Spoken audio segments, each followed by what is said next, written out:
Hello and welcome to another edition of Child in Time, growing up in the 60s. And look, after the response to the last episode of Child in Time, this time we're going to drop the stylus and settle back to listen to a selection of the best albums of the 1960s. Of course, this is my personal selection. And you all know my love for the Beatles, so rather than listening to me extolling every single Beatles album one by one, there are no Beatles albums today. They're in a class of their own. And I'm not doing any interviews now, but if Paul or Ringo contact me, well, as I said, I'm not doing interviews right now. Record albums. They have an appeal for many reasons. First, you physically own the music as a physical object, and the size means the experience is enhanced by the often stunning artwork on record sleeves. There is, of course, the nostalgia element for many of us. You remember when and where you first bought a certain album and when you first heard it. We would loan and swap albums and sometimes even sell them, only to find out we could not live without them and go out and buy it again. And unlike downloads, you had to care for your albums. They could warp in the sun or get scratched or get stolen at a party even. LP sales of records continue to be strong. There was 45 million sold in 2024, which is nothing like the 350 million sold yearly when album sales peaked in the 1980s. But still, finally it's the sound of vinyl, the warmth of the sound. Let's get started. And as usual, this is in no particular order. You can't always get what you want, but if you try sometime, you just might find you get what you need. The Rolling Stones' 1969 album, Let It Bleed, is the Stones at their absolute best. They never did anything better before or since. Now, that might be street fighting words to some people, but the majesty of You Can't Always Get What You Want and the power of Give Me Shelter. Give Me Shelter, wow. I never tire of it. If you can, go to YouTube and search Give Me Shelter isolated vocals, just Jagger and Mary Clayton. It's just amazing. All the album's great. Just as a sidebar, sometimes an artist or a group might have a hit and then release an album to cash in on the success of the hit single. The only problem being that the artist or the group might not have anything in the way of material to match the hit. So the album would be the hit single and the rest would be rubbish. We all got caught out this way a few times, but that's not the case with the albums being discussed here. If you could have one Stones album, Let It Bleed.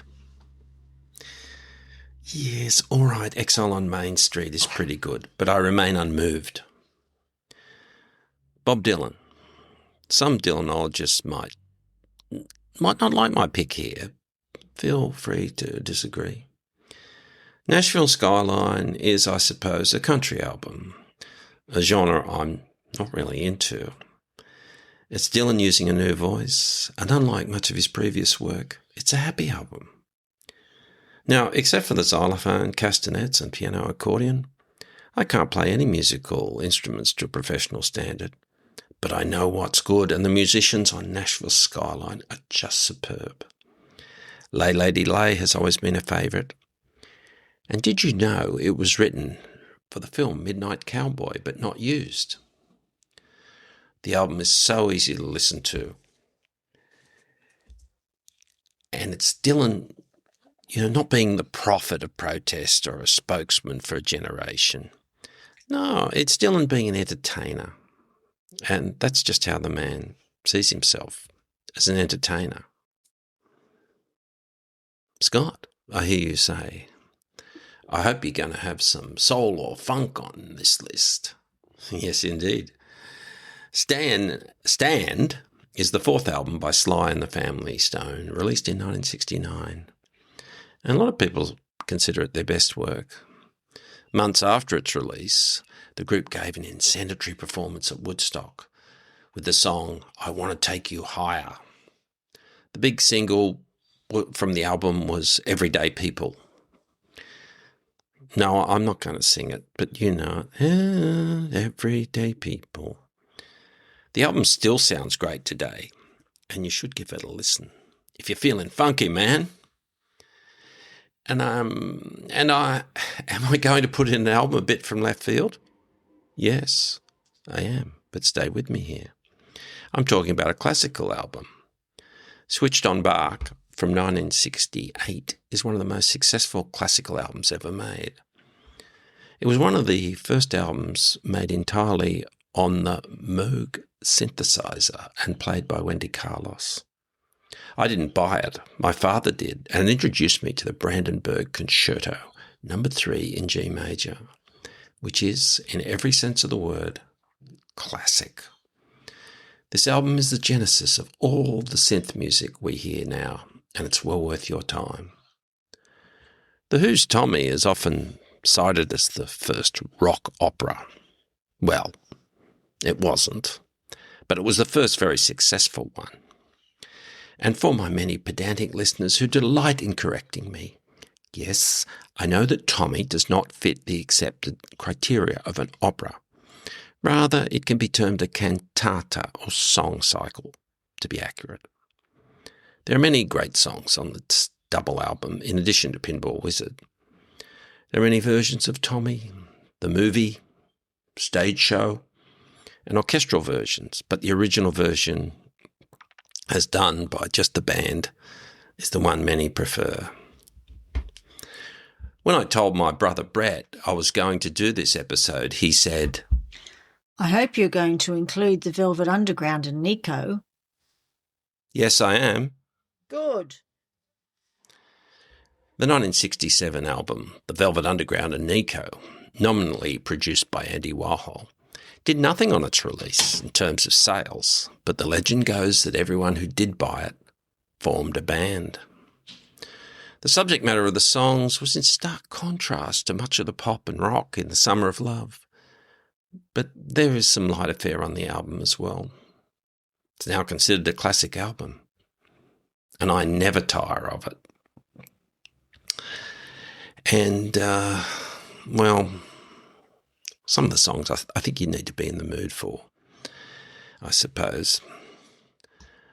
The band's leader was Lou Reed, who went on to solo success in the 1970s with Walk on the Wild Side, Satellite of Love, and Perfect Day, to name his most well-known. I met Lou Reed once. Next episode, I'll talk about that. Moving on. Simon and Garfunkel were enormously successful in the 1960s, and the album I'm recommending here is Bookends, the duo's fourth album from 1968. There's Mrs. Robinson, Faking It, Hazy Shade of Winter, At the Zoo, and my favourite Simon and Garfunkel song of all, America. I just love that song. They've all come to look for America. I thought of the song often some years ago when a mate and I hired a car in Orlando, Florida, and drove across America to Los Angeles. We stopped at places like Houston, Dallas, Galveston, Mobile, Alabama, Albuquerque, and when we got to New Orleans, Mardi Gras was on. Wow. By the way, I'm back in the USA all of June for the FIFA World Cup. I'll be at the Australia Games in Vancouver, Seattle, and Santa Clara. So please come up and say hello. Yes, I'm sure you can spot me easily among the 50 or 60,000 people at the stadiums. Back to the albums. The debut self-titled Crosby, Stills and Nash album from 1969 is said by some to define the California sound, contained the two hit singles, Marrakesh Express and Sweet Judy Blue Eyes. But the track, Long Term Gone, is my go-to song. Initially dismissed as sounding like an electrified barbershop quartet, the harmonies are great. Neil Young was soon to join the band, and I'll let you decide who then was the most talented member of the band. Other albums to check out or revisit include Pet Sounds by the Beach Boys. The album is often right up there with Sgt. Pepper as the best of all time. Led Zeppelin 2. This album is a blueprint for all the heavy rock and heavy metal that followed in its wake. I've always had a whole lot of love for this album, and I could ramble on about how good it is. Thank you. Willie and the Poor Boys by Creedence Clearwater Revival. Fortunate Son, Down on the Corner, Cotton Fields, The Midnight Special. You know what you're going to get with Creedence.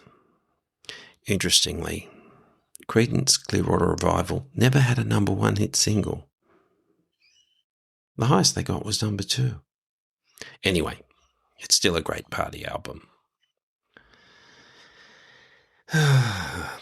Look, there are many more albums I could talk about, but as you know, my podcast episodes do not demand 2+ hours of your time. So, what are your faves from the 1960s? If you still have the albums from the 1960s in good condition, they might be valuable. I grew up with this music, and it's been said that after the age of 30, it's difficult for many people to embrace any new music at all. That's okay. The music I had heard before I was 30 was more than enough. The next episode in this, well, it's turning out to be a bit of a trilogy of episodes, is the concerts. Yes, we're going to the concerts. Meet me outside the venue and I'll take you in with me. I have an extra ticket. Talk soon.